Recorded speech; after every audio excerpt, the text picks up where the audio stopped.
The real reason why the F-22 Raptor can kill anything in the sky.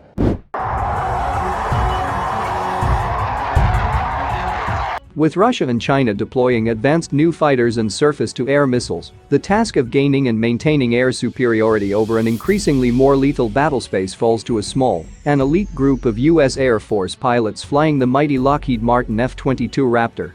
Conceived during the waning years of the Cold War, the stealthy high-flying supersonically cruising Raptor was designed to defeat the most fearsome weapons the Soviet Union could hurl at the United States and NATO during a Third World War in Europe.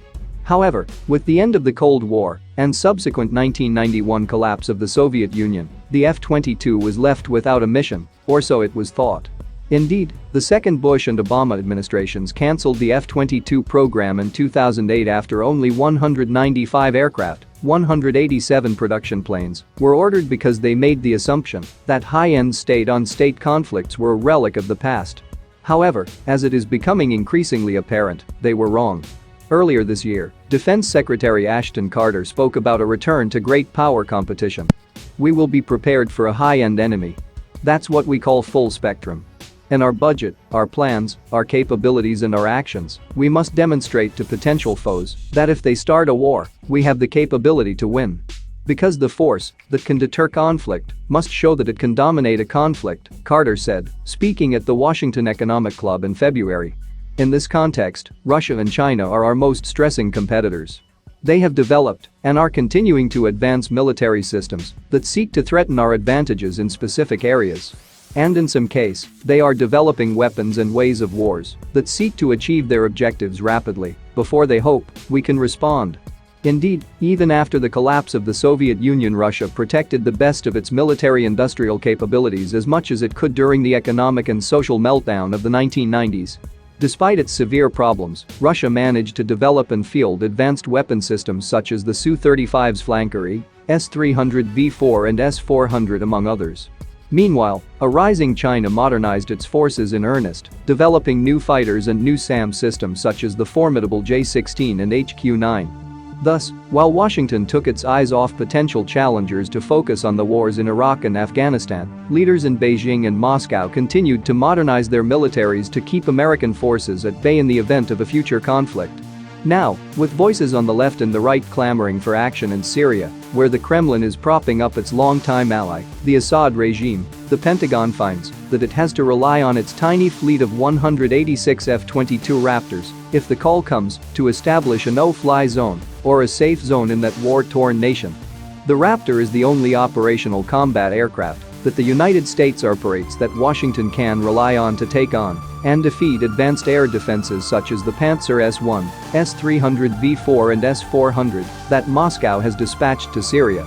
Moreover, it is the only aircraft in the U.S. Air Force inventory that possesses a huge performance overmatch against late-generation Russian fighters such as the Su-30SM Flanker-H and Su-35's Flanker-E, both of which the Kremlin has also deployed to the region.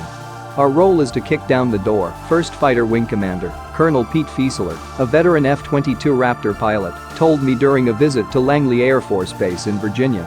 We are, without a doubt, on the leading edge of whatever force you're going to send, because we have an airplane that has a capability that no one else has.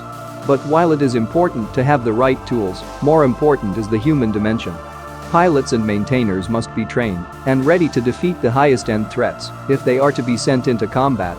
Recently, I visited the U.S. Air Force's elite First Fighter Wing, a vanguard unit flying the F-22 Raptor, during an operational readiness exercise. Unlike a large force exercise such as Red Flag or the U.S. Air Force Weapons School's mission employment phase, which are focused on developing pilot skills, an operational readiness exercise is designed to test a unit's ability to deploy. It's essentially a dress rehearsal for going to war.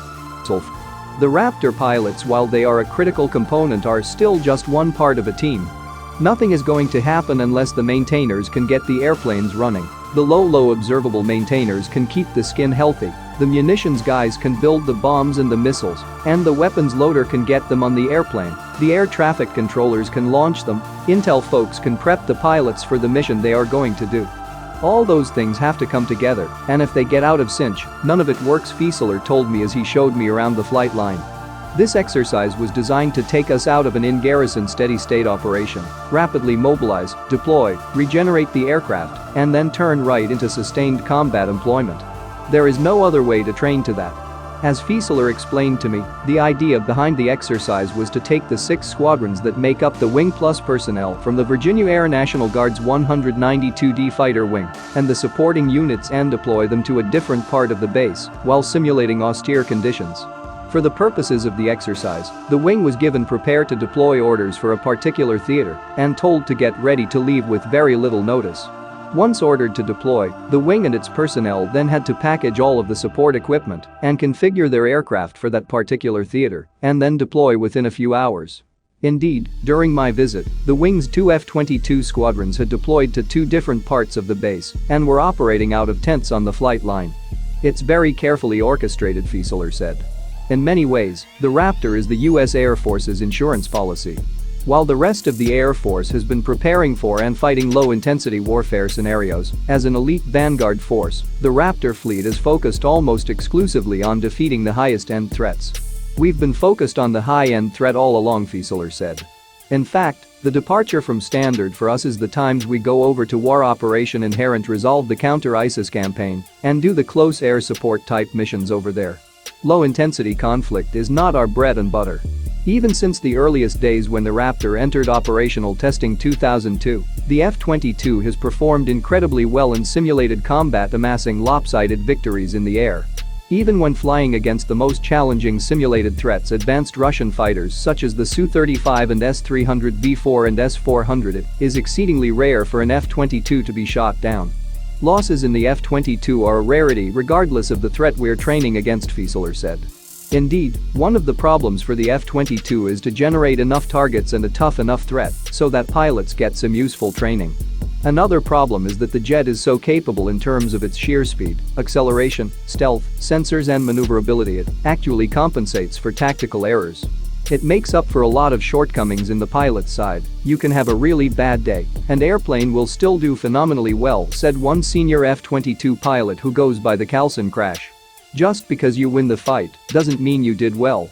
Just because you lost doesn't mean you screwed up. We build scenarios to track that, so there are times when guys will die in training when they did everything right, and there is other times dudes are screwing up left and right, and they're completely successful. But in this airplane it is much easier to survive. In order to train pilots for the exercise, the 1st Fighter Wing uses a combination of T-38 trainers and other F-22s to act as red air replicating advanced flanker-level threats. Meanwhile, the F-22's onboard computers and data links replicate enemy surface-to-air threats such as the S-300V4 and S-400. During one sortie, the Raptor flew against a combination of advanced flankers and a very robust surface threat, a young 1st Fighter Wing F-22 weapon officer by the Carlson of Bullitt told me. Bullitt, as a graduate of the Air Force's Elite Weapons School, was one of the lead planners for the exercise. Typically, we'll train against the biggest and baddest threats because we want to train against the newest threat on the block, Bullitt told me. What's the worst case scenario so that we can employ how we would, because when we train to that high level and into actual combat, and it's not at that high level, we're not as task saturated. It's a lot easier for us to manage. Because the jet is so capable and the pilots are the elite of the elite, the Red Air has to effectively overwhelm the Raptors with sheer numbers. Indeed, Crash described one scenario where 4 F-22s took on 10 4th-gen enemy aircraft similar to a Su-35 simultaneously, and which regenerate or come back to life. A little bit more than your typical 4th-gen, Crash said. We're not training against things that are not operational yet. We're fighting against the most advanced operational threats we can. Typically, the blue F-22s will slaughter the enemy from long range. Indeed, as Fieseler notes, if an enemy aircraft has survived to enter the merge or visual range combat and finds a Raptor, something has gone terribly wrong. That usually leads to an intensive debrief to understand what went wrong. Indeed, all of the pilots I spoke to unanimously told me that the debrief is the most important part of a training sortie. Nonetheless, F-22 pilots train extensively for a visual range fight. We usually train full up versus full up, Crash said. We assume that a Western-trained F-22 is going to be the most challenging threat we're going to go against.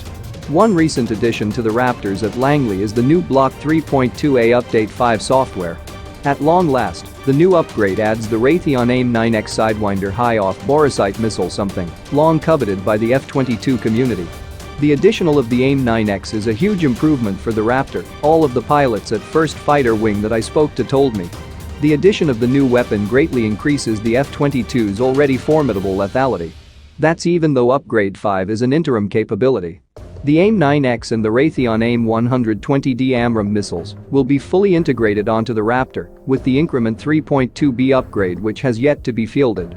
The one thing that the F-22 is still lacking is a helmet-mounted cueing system, HMCS, that would be used to exploit the outer edges of the AIM-9X's capabilities. It's a feature that is common on most US fighter aircraft and most foreign ones. The lack of such a system would normally place the Raptor at a severe disadvantage in a dogfight if the aircraft didn't perform as well as it does. The Air Force is still planning on adding such a helmet-mounted cueing system to the F-22, but pilots at the 1st Fighter Wing say that it is not an absolute necessity. The Raptor can usually dominate a fight even without such a system. Indeed, as Fieseler noted, even without the AIM-9X or a HMCS F-22 pilots often close into gun range and ambush other jets in visual range. "I can sneak up on a guy," Fieseler said. "In the F-22, I can bird on guys, and they never even see you there. You roll up right behind them and go, why waste a missile when you have a gun?" Ultimately, as the US Air Force's only dedicated 5th-generation air superiority fighter in an increasingly hostile world where the threat grows more challenging every day, it is in the service's best interest to ensure the Raptor remains as capable as possible. Right now, the Air Force is slated to equip the F-22 with a helmet-mounted sight by 2020, but similar efforts have fallen prey to budget cut in the past. "The helmet would be awesome to have, but it's not a game changer for us," Crash said. "But a helmet-mounted sight would help us a lot."